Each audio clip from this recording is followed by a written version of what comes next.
All right, Georgia and Alabama are colliding Saturday night in Tuscaloosa. Georgia, a very narrow favorite to win this game. We're going to talk about that game quite a bit here in a little bit. We do these picks every single week. Let's start, though, with Matt. Virginia Tech is a 17-point dog at Miami. Yeah, a lot of points. I'm going to take Miami still, though. I think they might be for real. I think the Hokies kind of stink. Night game, it's not a place that's crazy, loud or tough to play in, but I think the Canes are going to be ready. They're like a lot of teams, Ryan, where they need some style points, and I think that if they're given the opportunity and that offense gets rolling, this might be a nice, easy cover as we, get into the fourth quarter. So I'm going to take Miami in this one. Yeah, they might need style points if they don't go on to win the ACC. They do look like the best team in the conference. I like them to cover here too. Virginia Tech, not very good. I think that Miami's pretty good, man. I mean, I think they'll get in the playoff. Just looking through this, whether they're the ACC champion or not, I could see them slipping in there as a top 10 team. I think they keep it rolling. Yeah, this would almost be my lock of the week, to be honest with you. I mean, I think Miami's going to smash Virginia Tech. I watched them play Rutgers this past week. Virginia Tech's lost. Kentucky travels to the Grove to play the Rebels. The Cats are a 17-point dog, which I think is easy money. Give me Kentucky. I know Ole Miss has played pretty well, but they're not playing the JV anymore, Matt. They're playing in the real deal here. I think Ole Miss wins the game, but a noon game, I think the place is going to be asleep. Kentucky will be ready to get rolling early. Yeah, I can see that. I went back and forth with this one. I think a late Ole Miss cover. I think this is going to be a close game, at least in the first half. I think Kentucky will challenge them. I just think if they have an opportunity late in the game to add kind of a garbage touchdown or so, I think they could get the late cover there. So I think it'll be a little closer than people think, but a late cover, Ryan. Yeah, I think we still don't really know anything about Ole Miss. They played Georgia Southern, Wake Forest. I can't remember the other schools, but teams they should be blowing out, and they are blowing out. Finally going to get to see how they go up against really good athletes that are going to get to match them. But I think at home, I doubt the firepower of this Kentucky team. I'm going to err on the side of Ole Miss's defense is probably a little bit better. I'll take the Rebels to cover. Yeah, Ole Miss did not play great against Georgia Southern in the first half. I don't know what that was about. We get our Big 12. It's just these games, flyover country. Matt, Oklahoma State is a 5.5-point dog at Kansas State. Both these teams lost last week. I don't know which one was worse. Utah absolutely smothered Oklahoma State, but BYU and the Cougs put it on Kansas State bad. Yeah, I think Kansas State rebound game. This is a bounce-back game for Kansas State. They win, but I'm going to take the Cowboys with the points. I think this could come down to the very, very end. I expect kind of a cool game. This is a big deal in that conference, two ranked teams. I think there's both good teams just coming off tough losses. But I think the Pokes cover. I think Kansas State wins, Ryan. I like that. I'm going to go with 5.5 is not too crazy for me, so I think I am going to take Kansas State to cover here. Both, like Dean said, bad losses. These are two teams that still up for grabs to win the Big 12, to get a playoff bye. I'm going to go with Kansas State and their mobile quarterback. Oklahoma State just got shut down. I wasn't expecting that with the firepower that I thought they had on offense. They did get shut down. I think they scored 11 points. It was pretty bad. Getting your ass whipped at BYU, I don't think is new.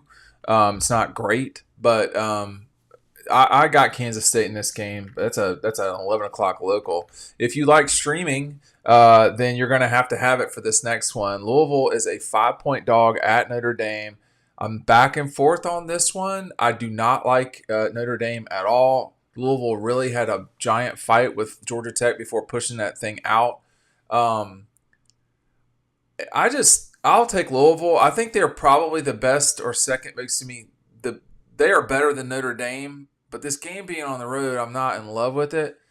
I'll take the 5 points. So they are one of the top 3 teams in the ACC. Not a great ACC, but we're gonna have to have Peacock to watch this game, Ryan. If you don't, you're out of luck.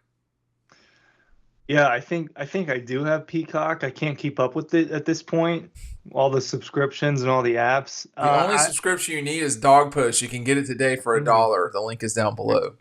There you go. Yep. Yeah, I agree with you. I'm taking Louisville here. Just I never trusted this Notre Dame team from the jump. I'm gonna stick with my preseason guns there and continue to not trust them. I think Louisville's okay. I think 5 points. It's not crazy. You could lose the game and still cover that, so I'll take it.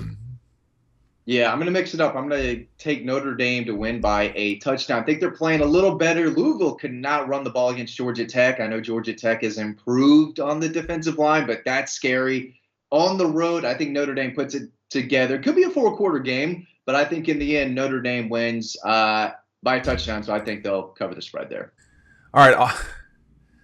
Look, both these teams are not in a good place. Auburn is hosting Oklahoma. Oklahoma has not looked good this season, just period. And, I think Tennessee, it can be that Tennessee was impressive and Oklahoma not look good the whole season. I think both those things are true. But, man, when I saw this line, Matt, Oklahoma's only a 2.5-point favorite in this game. Auburn sucks. And, they don't have a quarterback. Their head coach is going after people. I mean, Auburn's a total mess, which is not new, but Oklahoma's not looking so hot themselves. Auburn's in a way like South Carolina. When you absolutely don't think they're going to do anything, they come out and win a game. And that kind of gave me hope. And then my brain kicked in and said, no, this team stinks. They don't have a quarterback. Exactly like you said. They're in a worse place than Oklahoma. Just bad vibes. And I think the Sooners – maybe that new quarterback will give them a little bit of a jolt, but I think Oklahoma's defense is going to crush Auburn's offense, and I think they'll score enough points to win over there. So I'm going to take the Sooners to cover as well, Ryan. Yeah, I do think Oklahoma's defense is pretty good. I don't know. This game's got disaster written all over it, and usually in the disasters, Auburn wins, especially at home. So I'm taking the home team with the points because crazy things happen in that building, and I don't think that can exclude this weekend. Okay, so I made a pick, right? No, I didn't. I did not take it. I will take Oklahoma. I mean, Auburn's a total mess right now. I don't like either of these teams. Illinois is going to Penn State. I'll tell you right now, this is about as close to my lock of the week too. I think Illinois can beat them straight up as a 17.5-point dog. I think they can beat them. I've watched Illinois a few times. The S is silent at the end. Just so we're all clear out there in the world. I know nobody lives near Illinois, but it's the S is silent, and let's just keep that in mind. I don't trust Penn State, Ryan, at all. And the Illinois beating Nebraska the other day, that game was probably too close for me talking about how, quote, good Illinois is, but I don't know, man. I think they can lose. I think Penn State can straight up lose this game. I think so too. This is the type of game where, because I'm going to take Illinois, and this is the type of game that Penn State turns around. They look really good, and they get a big home win at night. But I don't think Nebraska's this great team. But I came out of that game a little bit more impressed with Illinois than I was, I guess, not impressed with Nebraska. I thought their quarterback played well. I thought they played really smart. And I think that, look, they just won a primetime game on the road. They can at least put up a fight and cover 17.5. They're getting that, so I'll take it. Yeah, Brett Bielema is a good coach, and I don't think they're going to go in there and get, run out of the building. That is a good defensive team with above-average quarterback play. It's a solid, well-coached team. I'm going to take Illinois there, too. That's a lot of points, 17.5. Maybe this is the whiteout. I was just going to ask. I don't care what color out it is, man. Yeah. That Illinois is a good team in the trenches, and that's going to travel. They're going to put up a real fight. So I thought that was a fairly easy one. So who knows? Illinois. Right, another really giant line. Oregon is giving away 24.5 points at the Rose Bowl playing the Bruins. Ryan, who do you have in this game? This is not until an 11 o'clock kick on Fox. That's late. Yeah, I'm not super confident, but I'm going to take Oregon in this one to cover big. I think they bounce back a little bit. A lot of talent on that team, talent that I think gels well together and will as the season goes on. I think Dan Lanning's a good coach. I think that the bad start you can't completely ignore, but I don't think that's exactly who they are. And UCLA, just not that good, man. LSU's been struggling all season, and they can only put up 17 on them. Yeah, I'm going to take UCLA. Just a lot of points. Even if they hang in there for a half and keep it somewhat close in the third quarter, they should be able to cover that spread. I don't think they're going to win the game, but they've got a little bit of talent there. If they just play fine, I think they should cover that game at home. So I'm going to take the Bruins, like I did last week. I'm not going to abandon my Bruins just yet. So I'm never taking UCLA back to back unless we're talking about really good looking women or like we don't do that. So I also think Matt that Oregon is actually going to get like a little bit of a moving start here. So I'll take the Ducks. I'm not pumped up about the fact that UCLA has already been to Louisiana, Hawaii, and next week they go to Penn State, and they're playing these games at all different types of times. This game is at 11 o'clock at night. Next week is a 9 a.m. Pacific kickoff. UCLA is being asked to do a lot except to win. Georgia is a 1.5 point. We have it at 1.5. This game is really 2.5 now, but we can't, like, when we make these picks, we have to stick with the line. So earlier in the week it's grown, but earlier in the week it was at 1.5. Ryan, I don't see your pick on here, so we'll go with you first. Georgia's a 1.5 point dog at Alabama. I don't like it. Too close. Yeah, I've been mulling over this for over a week now because we had 2 weeks to think about it. I do think that Georgia's a little bit better of a team. I think that ultimately, if Nick Saban was still the coach at Alabama, I would be picking Alabama today because I do think that Alabama has the guys and has the structure to beat Georgia. It's at home at night. But I think that the biggest difference between those two teams over the last however many years has been that Nick Saban is on one side and Kirby Smart's on the other, and they've just been getting the edge of Georgia. I think they go in there and they get a very, very close win. Matt? Yeah, I'm with you. I think Georgia's locked in. I think they're really focused. I think they're playing with a chip on their shoulder, even though they're favored. I think they really looked in the mirror of those last 2 weeks and said, hey, is this the team we want to be? The team that, really struggled offensively and barely escaped Kentucky? Like, no, we want to play to our standard. I think we're going to see a little bit of a different Georgia team, kind of similar to the 2002 season in a way. Like, is Georgia man enough? They went out there and they won that game. Are they good enough offensively to score enough points against, it's still another stout Alabama team on the road in that environment? Big game for Carson Beck and Mike Bobo offensively. I think they step up and get the job done. I'm going to take Georgia in this game, Dean. Yeah, I don't know. This is we all can see either team winning. I've already read what Matt's written, and I think any scenario here is not out of the question as it relates to who wins the game.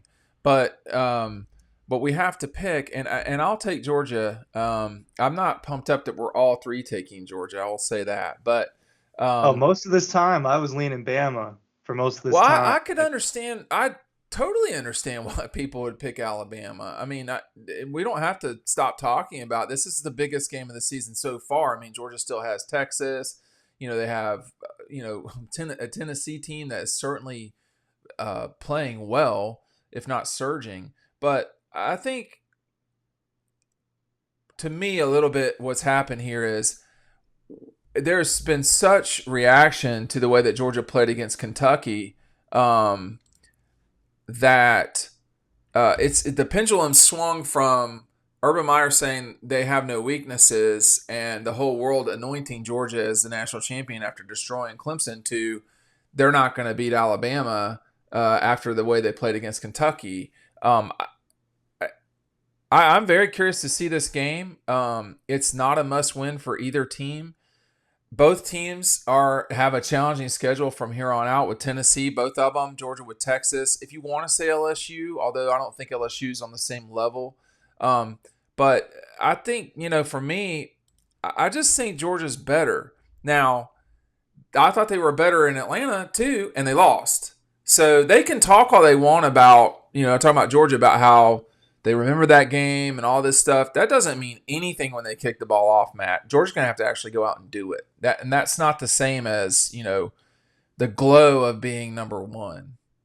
Yeah, this is a whole program effort to go out there and leave with a win. This is on the staff, developing a game plan that the players can execute. It's getting those first 10 to 12 plays the way they want. I think it's starting off with a hot start offensively, get the crowd out of it. I think that's important. They're going to have to tackle in the open field. I mean, everyone's going to have to do their part. This is going to be a really tough, challenging game against a quarterback that's beaten them before, who has a dynamic skill set, more than Cade Klubnik, and probably a skill set that they might not see the rest of the way from anyone. So it's going to be a real challenge. They've got to execute. They've got to throw. They've got to catch. They've got to tackle. They've got to kick and punt. It's going to take everyone doing their part, because this is a good Alabama team. And they're probably a little further on than maybe I thought going into the season with a brand new head coach. But he's a winner, and it's going to get rolling for them sooner than later. And I think it would be very impressive if they beat an 8th, 9th year Kirby Smart Georgia team that is built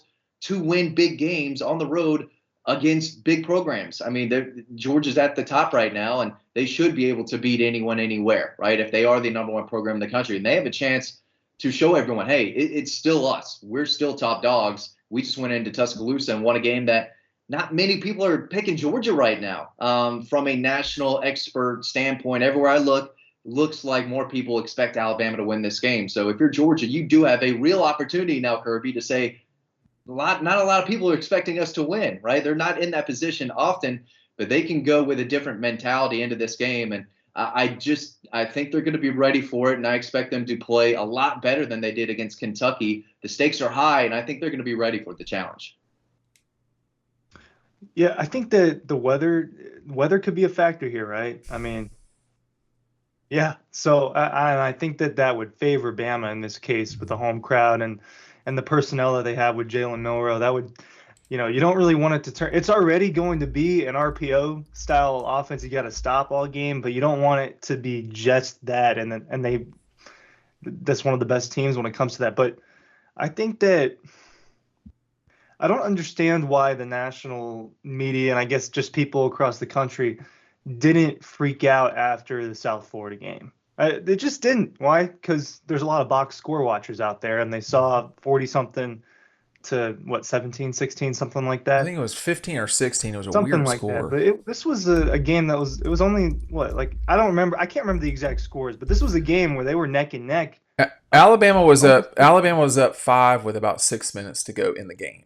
And they were struggling to hold on to that 5. They didn't 42 to 16. And we talk about how really good teams can beat you in one quarter. Theirs happened to be at the end of that game. But weird, home night game. There's a lot going on. The Saban Field or whatever. I don't think that has anything to do with how they played that night. But it just didn't make sense to me how no one really freaked out about that. Miami goes and beats them a little bit better, a little bit more soundly. No one's talking about that. Not every game's the same, but and then people freak out when Georgia goes on the road and does something that it does almost every single year and struggles really badly against an SEC team. It probably should blow out. So I don't get that part of it. I don't think that maybe everyone's looking at these teams the same exact way, but I think that this defense for Georgia is the biggest difference between that SEC championship in December and then this game now. I think I'm a little bit more confident in defense, especially if they're getting guys back. You would think that